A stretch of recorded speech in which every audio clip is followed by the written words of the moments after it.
ទាំងអស់នេះមើលអាម៉ែអាផែអានេះធំអស់ហើយចេះហាទីហ្នឹងមកមីតែក្រៅទៅទិញត្រង់មួយយកមកដាក់3នាក់បងប្អូនគេហ្នឹងណាដោយសារមកមីគិតថាចង់ចំប្រឡែងវាឲ្យវាចេះហោះហើរហើយ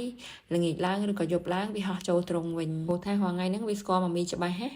ចឹងពេលដែលមកមីមកឲ្យចំណីវាឆ្អែតគឺវាហោះទៅសបុកវាវិញហើយចឹងបានន័យថាវាស្គាល់ថាអ្នកណាឲ្យចំណីវាហើយមួយណាផ្ទះរបស់វាដល់អញ្ចឹងទៅមកមីគិតថាចង់ដូរទ្រង់ឲ្យវាស្គាល់ធំណាហើយព្រឹកឡើងយកវាចេញទៅលេងក្រោមដើមឈើហើយចំហទ្រង់ឲ្យវាចេញចូលធម្មតាហើយអាការគិតចង់បង្វឹកវាបែបហ្នឹងមិនដឹងថាបានសម្រេចអត់ទេ